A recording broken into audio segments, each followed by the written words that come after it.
গ্রন্থের একটা ছোট্ট লাইন, যেখানে ঠাকুর বলছেন যে অহংকার না করতে। এর আগে দাদা ভাইরা খুব সুন্দর করে আলোচনা করলেন, সমস্তটাই শুনলাম, খুব ভালো লাগলো।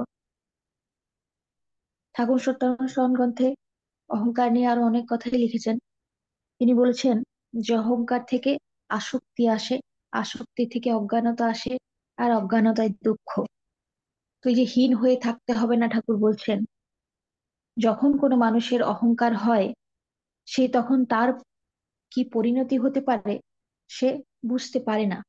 অহংকারের যে পর্দা চোখের মধ্যে পড়ে যায়, সে পর্দার বাইরে, পর্দা সরালে কি আসতে পারে সেটা তার তখন চোখে পড়ে না। সেই জন্যই যে কোনো মানুষের যদি অহংকার বেশি হয়ে যায়, তখন সে আহ, মানুষের সাথে কেমন ব্যবহার করছে, কেমন চলছে, কেমন থাকছে, সেটা কিছুই সে বুঝতে পারে না। এই যে ঠাকুর বলেছেন যে আসক্তি আসে, তো অহংকার থেকে তার একটা খারাপ জিনিসের প্রতি আসক্তি জন্মায়। তখন যদি তাকে বলা হয় যে তুমি এটা ভুল করছো, তো সেই ভুলটা বোঝার মতো ক্ষমতা তার থাকে না। আমরা হয়তো ভাবি যে মানুষটাকে বললাম, সে আমার কথাটা বুঝলো না, কিন্তু আমরা এটা ভুল করি, সে বুঝবে কি করে, সেটা তো আমরা একবারও ভেবে দেখি না। কারণ সেই বোঝার মতো ক্ষমতা তখন তার মধ্যে নেই, সে অহংকারে মেতে আছে। সেই যে আসক্তি তৈরি হয়, আসক্তির মধ্যে দিয়ে অজ্ঞানতা আসে। ঠাকুর বলছেন জ্ঞানের যে ধারা, ধর্মের যে ধারা, সেই জিনিসগুলো সে তখন ভুলে যায়। ভুলে গিয়ে তার কাছে দুঃখ আসে, মানুষের কাছে সে আস্তে আস্তে ছোট হয়ে যায়। সে হয়তো ভাবে যে আমার কাছে কারো যদি টাকা পয়সা নিয়ে বেশি থাকে, সেই নিয়ে অহংকার করে, সে টাকা পয়সার জোরে অনেক কিছুই করে, অনেক কিছুই মনে করে যে আমার কাছে টাকা আছে, তো আমি সবকিছু আমার হাতেই, সবকিছু আমার মুঠোতেই। এই ব্যাপার দিয়ে ছোট ছোট জিনিস আমরা দেখি দেখি একটা সমাজের জিনিস আছে যে ঘুষ দেওয়া। যার টাকা থাকে সে মনে করে বড় বড় জায়গায় গিয়ে কোনো কাজ করাতে হলে আমি তো, আমার কাছে টাকা আছে, আমি ঘুষ দিয়ে করিয়ে নেব। তো এই যে করিয়ে নিচ্ছে, তাতে কি হচ্ছে, তার নিজের যে চরিত্র সেটা খারাপ হচ্ছে, নিজের যে আচার আচরণ সেখানে সে নিজেকেই নষ্ট করছে। তার ফলে একটা দিন এমন আসবে যে লোকে কিন্তু তাকে বলবে যে এই মানুষটা তো ঘুষ দিয়েই তো সব কাজ করিয়ে নিল, টাকার জোরেই তো সব কাজ করিয়ে নিল। বা হতেও পারে যে পরে সে পুলিশের হাতে ধরাও পড়ে গেল। তাহলে কি হলো, সমাজের চোখে সে ছোট হয়ে গেল। তো ছোট হয়ে যায় কখন, এই যে জিনিসগুলো সে তো তখন বুঝতে পারছে না। যদি মানুষের, সমাজের কাছে তার কোনো মানুষের সম্মান না থাকে, তাহলে তার থেকে বড় দুঃখ আর কিছু হয় না। আমরা ভাবি আমাদের এটা নেই ওটা নেই দুঃখ, কিন্তু নিজেদের সম্মান যদি না থাকে, বা মর্যাদা যদি না থাকে, তো তার থেকে বড় দুঃখ আর কিছু হয় না। একটা ছোট্ট গল্প বলছি। অহংকার থাকলেই মানুষ আত্মপ্রচার করে। তো আত্মপ্রচার আর আত্মপ্রত্যয় দুটো কিন্তু আলাদা জিনিস।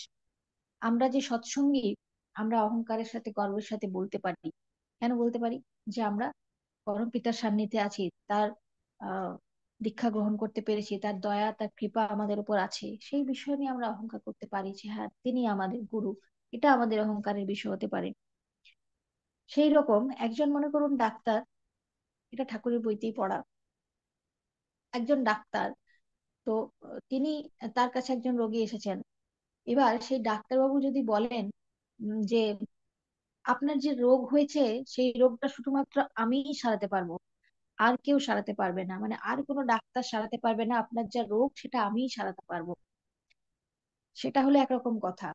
আর ডাক্তারবাবু যদি বলেন যে না না, আপনার যা রোগ হয়েছে তাতে ভয় পাচ্ছেন কেন, এইরকম আহ রোগী বা এরকম রোগের আক্রান্ত অনেক মানুষই হয়, আপনি চিন্তা করবেন না, আমি ওষুধ দেবো, আপনি ভালো হয়ে যাবেন, আমি ওষুধ দিলে আপনি ভালো হয়ে যাবেন।